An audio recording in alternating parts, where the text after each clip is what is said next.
Welcome to Designed, Not Driven. This is a summer season series that I've put together to bring in some of my most favorite coaches to talk about what are some things that working parents can do during the summer when it's maybe just a tiny bit easier flow, either at work or at home. What are some things that you can work on now so that when fall hits, return to school, Q3, all the things, you have some things in place that make it a little bit easier. And so we're starting off today with my good friend, Melissa Davidson, who is a parenting coach. And in the next 20 or so minutes, I'm going to ask her some questions about how can working parents who are running on fumes from all the things at work and at home, how can they feel connected to their kids, regardless of the age, right? And it does change, obviously, across, the elementary, middle, high, even as we're launching our kids. But what are some things we can do to foster connection so that we're all a little bit happier and healthier? So welcome, Melissa. Thanks so much for having me, Karen. I'm so excited for this opportunity. And, you and I have such a nice connection, which we're going to talk Mhm. about connection. And I'm just excited for us to be able to exchange ideas on this really important topic. Me too. All right, so let's get started. I've got my questions off to the right here. And I'm curious, Melissa, what are some typical parenting challenges of working parents that you come across frequently in your coaching work? So I'm going to say working parents or not working parents, everybody's sort of butting up against what I see very, very, very commonly as a theme is misaligned expectations. Mm. So we're expecting something to go a certain way. It doesn't go that way. We start to tell ourselves these really terrible stories about ourselves or the people that we love. And this whole cycle kind of shows up and begins. And so when our expectations of ourselves or our children don't line up with reality, we're often then really just berating ourselves that I must be a terrible parent because I've done all the right things and this isn't working out the way I had intended it to work out. Sure, sure.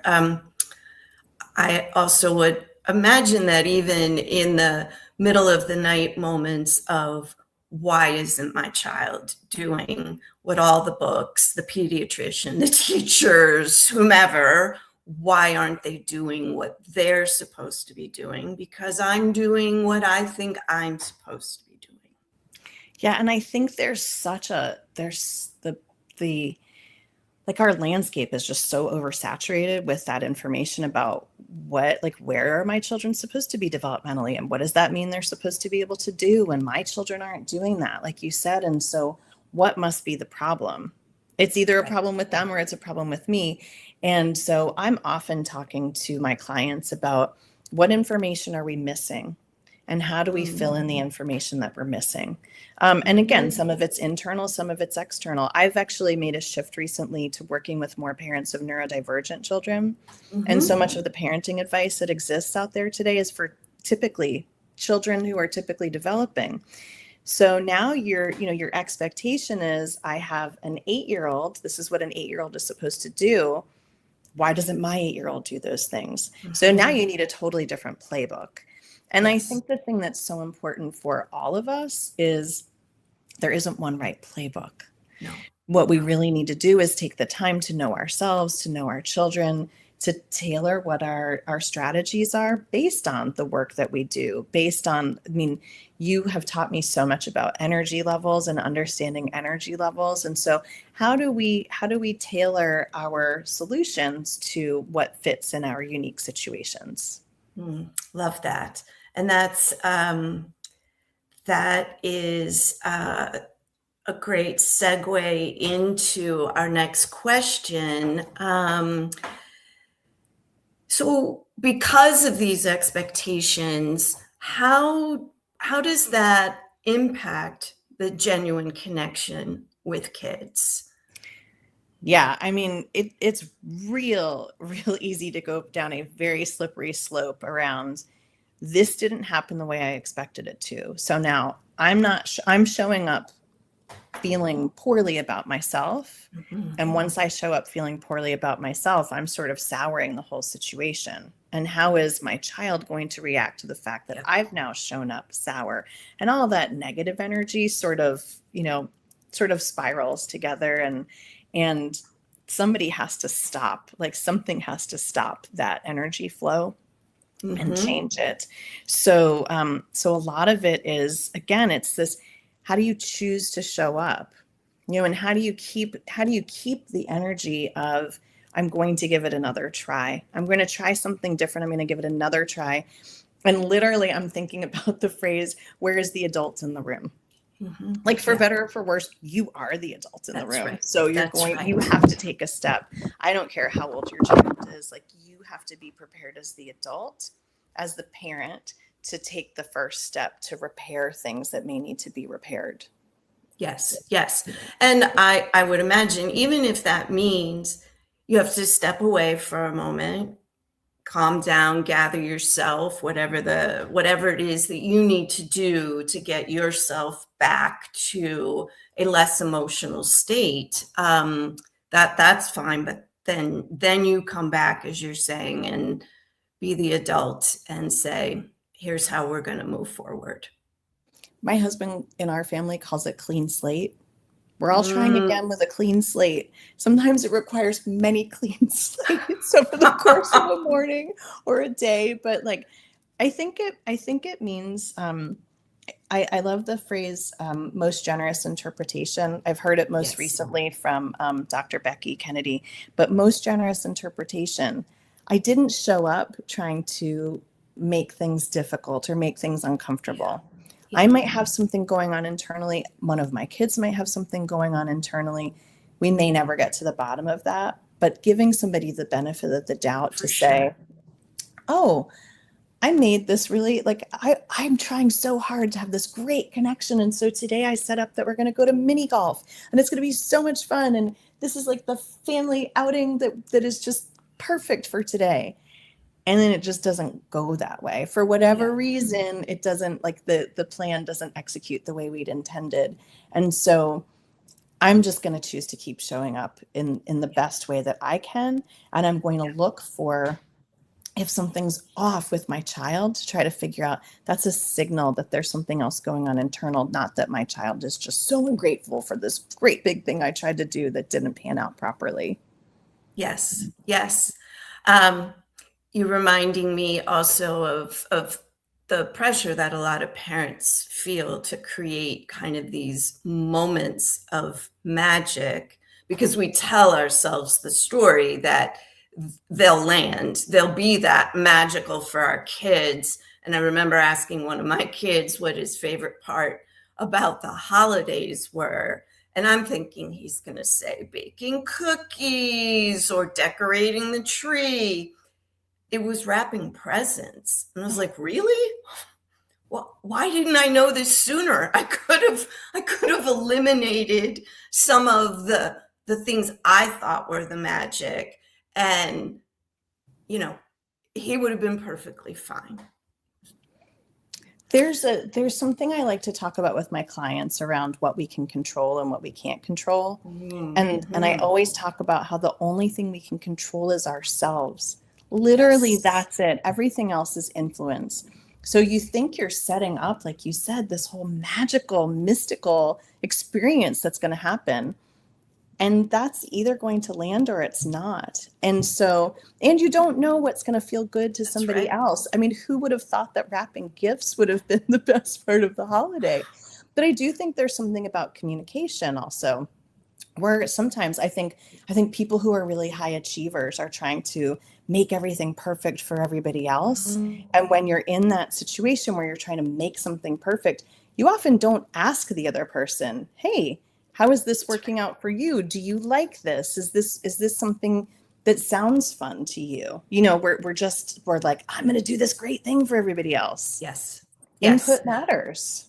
Yes. And I think not only hyperachievers or high achievers feed into that, but if you have a little bit of people pleasing tendencies, then you're also, out of the goodness of your heart, assuming what will be magical to your kids or your family. And that can be disappointing when, as you said, they don't respond the way that you thought they would. Yeah, it really can be a gut punch. Yeah, good way to say it. So, some people might be surprised to hear that connection with your kids actually can affect the energy that you have available for work, relationships, or even your own well-being. And so I'm wondering what your thoughts are about that. Yeah, you and I have talked previously about that whole the what chemically happens inside us, and we've decided we're pretty sure it's oxytocin. If it's not, somebody would come on and correct us. But there's something chemical that happens in our body when we're having a genuine connection with another person, and that does create a lot of energy inside us. And so I think when you're feeling like, oh, I just don't have it in me to try to do another thing, you have to think about the fact that the potential is there for when you've taken the energy, what you've done will actually create more energy instead of being depleting. So Mm-hmm. I think about some examples. My children are 12 and 8, and they require a lot of my attention and a lot of my energy. And there are times where I feel very overwhelmed and intimidated around what am I going to do that's going to make my 8-year-old happy? My daughter is happiest when she's moving. I am happiest when I'm sitting still. So already, like we're not a great match for one another. But I'll tell you, this morning at 8 o'clock, my daughter said, "Let's play Monopoly." And we're away, we're on vacation. She'd already set up the game. And I just said to myself, just go and do it. Just go and Mm-hmm. be present with this person. I left my Mm-hmm. phone on the other side of the room with a timer because I knew, you and I had this time together. Phone with a timer. Let me be completely present for her. I took all of my competitive nature out of this morning's game because I just wanted to be present and have fun. Yeah. And in this moment with you right now, I still feel really good about the connection that I've just had with my daughter it was an hour. It doesn't have to be that long. That just happened to be how it worked for her and me today. But Mm-hmm. those connections, when we prioritize the opportunity to make a connection, that's when we really are going to have the possibility for those solid touch points to actually happen. I love that. I love that you put your device away, and yet you also set a timer. Like this is the time that I have to be all in on this presence and connection. And I hear you feeling good about that effort, as you should. And I'm wondering how might how might the connection that you established at 8 o'clock this morning, and granted you are on vacation, thank you for sharing your wisdom with all of us while you're on vacation, but how might the energy that you got from playing Monopoly at 8 o'clock this morning, how might that carry you through the day? Or how might that energy expenditure show up later today? Well, there's two pieces. One is I will feel better this afternoon when I take time to myself, knowing that Mm. I've already put in some connection, some important connection time. So I feel like it's not necessarily that there's always a trade that needs to be made, but I do think perfectionists and people pleasers often feel like it needs to be a one-for-one effort. I get a Mhm, personal reward because I put in effort for others. mhm. I'm literally telling myself right now, you didn't have to play Monopoly to be able to go like take 30 minutes to sit by yourself with a book. However, I feel like when we put the connection time in, it becomes easier for those around us who need us to be able to give us space, because we have kind of paid into this connection Mm. bank. Mm-hmm. Again, Mm-hmm. not necessary, but I think it does make it easier, because when we feel connected with someone, there's a lot of security in the relationship. When we feel disconnected, we're sort of constantly grasping at, I need, again, I used the term repair earlier. We need to somehow repair this. We have to put all this effort into being together. We have to do something to try to fix it. It's sort of this bank that as you're paying into it, when the connection's there, it doesn't feel like there's quite as much effort to Yes. spend the time together. Yes. I also like that because you feel connected and you've dedicated some time to being present, not only will you feel better, so to speak, saying, hey, I need 30 minutes this afternoon or whatever it is just for me, you are also role modeling how we connect and give to others, but then how we give to ourselves as well. And I don't honestly know when kids start noticing kind of that, oh, I can take care of myself, mom and dad, or mom and mom, dad and dad, whatever, they take care of themselves. But I remember, I think my daughter was in college, and I remember her telling me she had a really tough day. And so, well, what did you do? Well, I came home, I lit a candle, I read for a half hour. I was like, oh, wow, I must have showed her something about how do we manage stress? How do we take care of ourselves? And so I like that you're role modeling that as well, because you connected and you prioritized being present. I think when we're talking about being role models also, um, we can talk out loud about what it is that we've done that helps us to cope, that helps us to recharge our batteries, whatever it is, to be able to actually say out loud, I'm feeling a little tense right now. So the thing I'm going to do is I'm going to step away. I'm Mm-hmm. about to take a little bit of time for myself. And the thing I'm going to do to take some time for myself is, like you just described that your daughter had done, Yep. I'm going to go sit in a quiet room and I'm going to light a candle because I like the way that makes me feel. And I'm going to read because that makes my heart happier. That slows my brain down, whatever it is.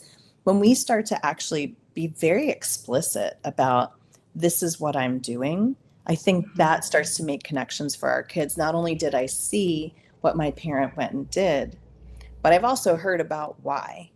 Mm-hmm. So I think Mm-hmm. I think you don't have to take the time to narrate everything you do to help your children learn lessons, but I do think when we share what works for us and why it works, that gives children at least some building blocks to be able to come up with their own strategies as they get older.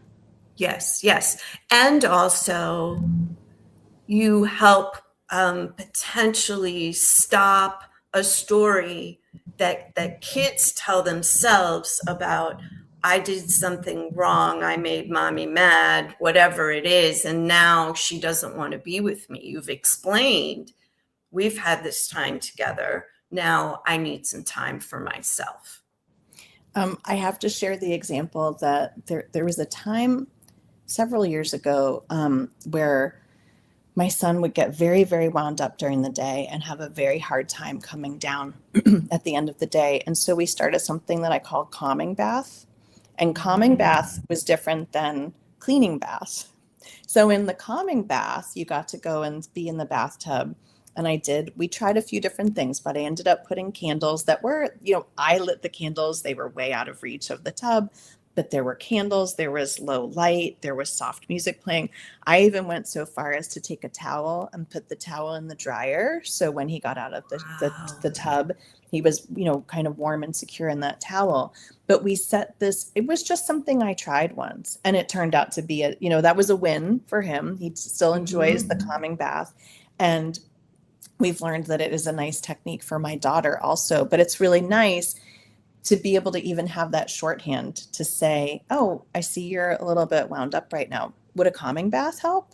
And Mhm. we then know what are the specifics that go into making that a Yeah. experience that's a just I can regroup. So you've already mentioned kind of two examples of vocabulary that has a bigger meaning behind it in your family: clean slate, calming bath. Um, I love that. And what that makes me think of is that, yes, it required an investment on your part to figure out what would work, but you experimented. And with that intention and effort, you found what works as a calming bath. And now you have this shorthand. So when things are a little crazier, um, quick, you know what you can offer. Your son or daughter knows what that means, and you've got this shorthand now.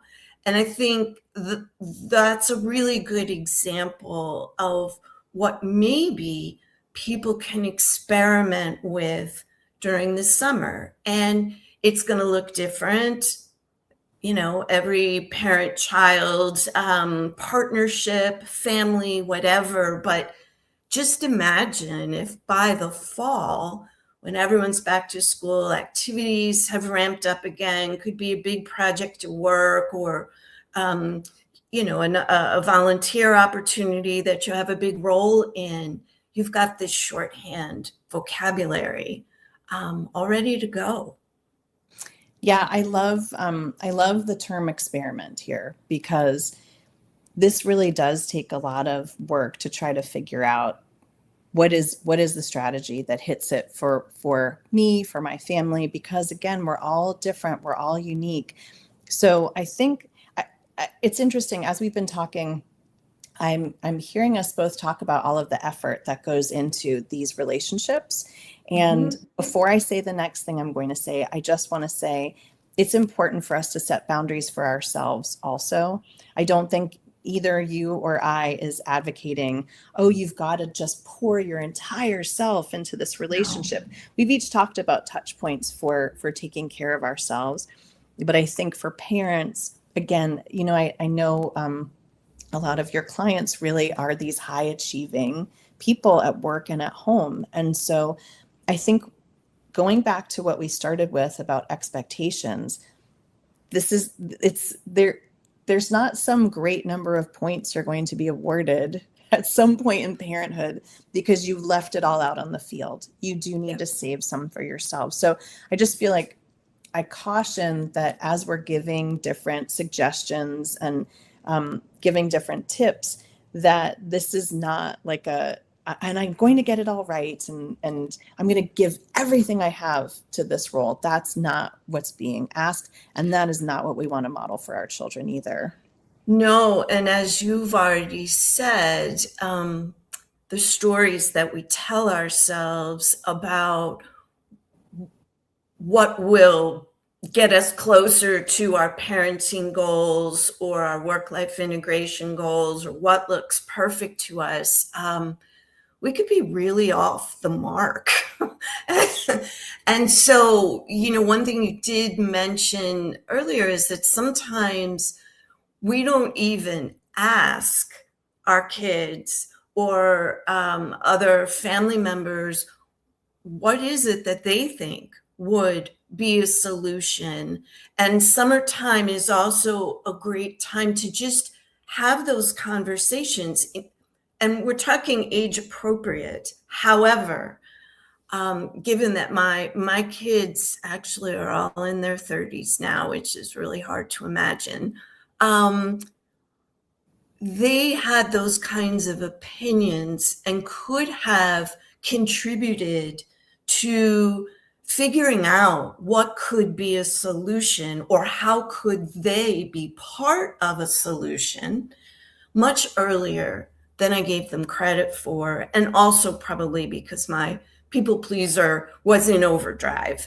But we're teaching our kids to be part of a community, right? It starts off with their family of origin, and they can really be part of the solution a lot of the time. And what another great example of connection is watching your child step up and help a younger sibling or do something maybe unasked 3 or 5 times. I mean, there's opportunities to let them grow into how they're part of the family.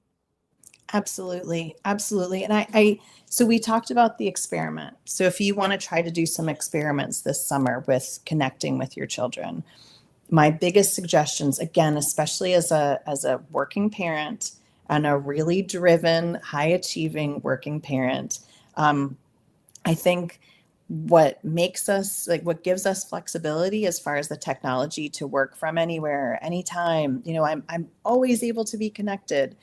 I think the greatest gift that I give my children is when I take this and I leave it someplace else and I say, I actually don't have my phone in the room right now. This is our time together. Yeah. So I try to make it very clear, like this is you have me.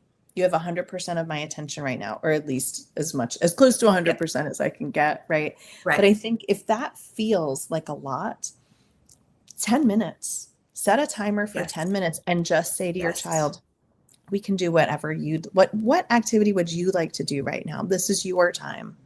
It doesn't mean you have to do something that takes you completely out of your comfort zone.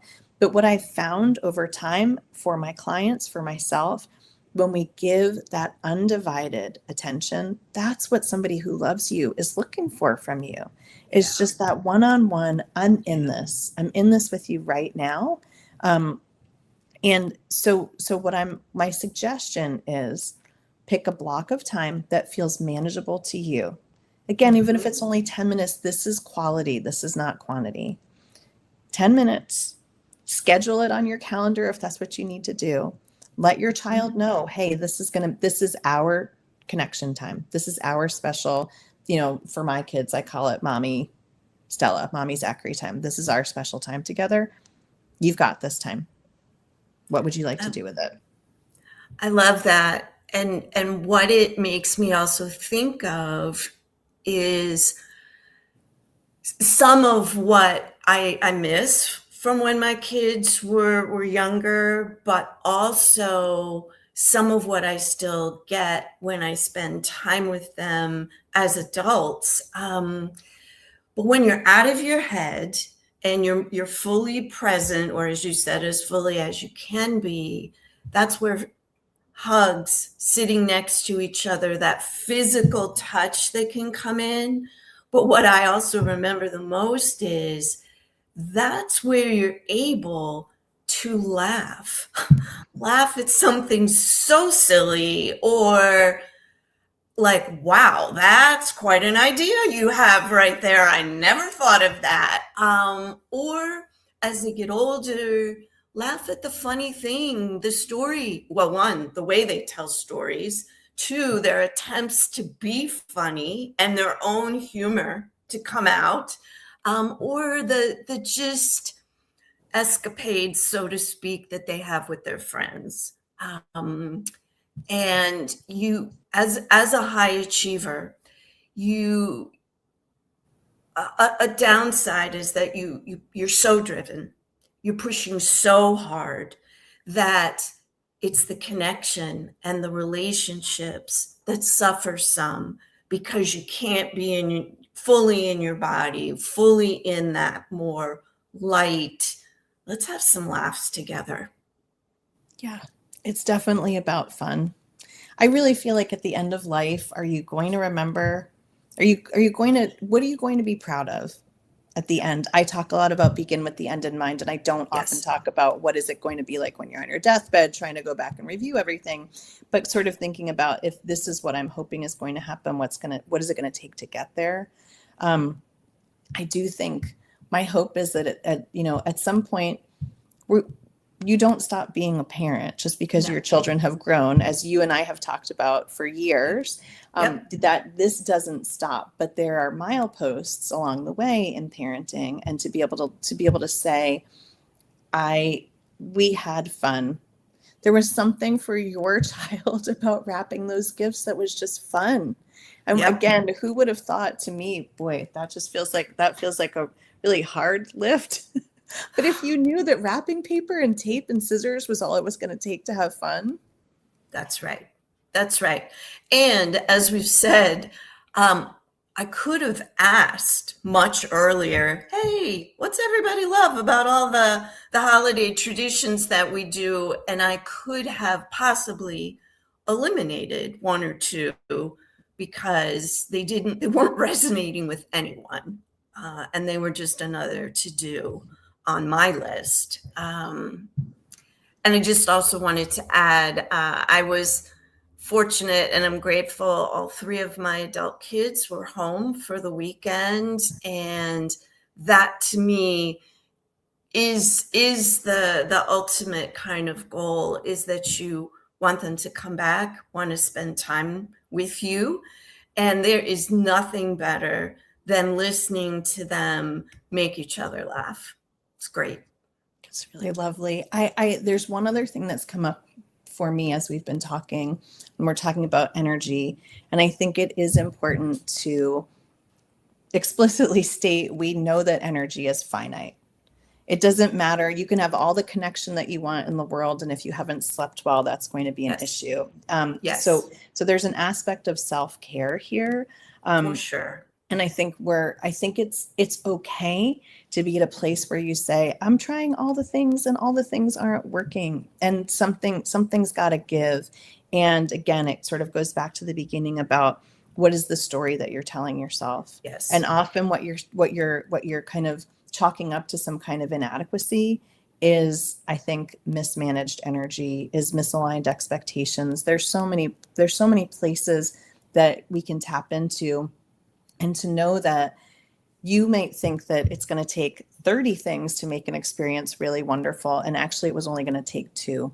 Yes. And so where you can ask those questions, you ask those questions, but where you can also say for yourself, wow, the experience I'm trying to create is depleting so much of my joy that this is not worth it. And No. so showing up and doing something at 75%, and you being able to also be fully present because you didn't go so far into all of the prep, and you're not so deep in trying to execute something that you aren't present. It's okay. Again, I get so worried about talking about how much effort and planning everything can take. We're talking about making moments and being able to just be present in the moment. And if that means doing less to get there, then you do less to get there, so that you've got more of yourself able to show up when you have those opportunities. Yes. Sometimes the best solution is actually to let go of something or to stop doing something. And so as people who are listening kind of, look back to the first half of the year and what was hard about it, and then look ahead to September, October, what maybe do you want to let go of to just create a little space, a little ease, and right, the effort may be actually in just saying, I'm changing my standards, I'm changing the expectations, I'm changing what I'm focused on, what matters most, and I'm going to let something go. Okay. It can be hard to let go, but it's worth it. Yes, for sure. For sure. Well, this has been wonderful, Melissa. For anyone listening, know that it's quite a feat for Melissa and I to limit ourselves to about 30 minutes. We can talk about work-life integration, parenting, kids, all of it, hours. But if you would like to reach out and learn more about the work that Melissa does with parents, you can visit her website. It's on the screen, perceptiveparents.com. And if you're looking for a community to help foster connection with other parents, and with people who are high achieving, trying to really do big things, but at a sustainable pace, and one that doesn't cause them to sacrifice career success, relationship health, or their own well-being, please come join me in my free community called Ambitious and Well. And you can see the URL to that right there on the screen. Again, thanks so much, Melissa. This has been really fun. It was a pleasure. Thanks for having me, Karen. Take care.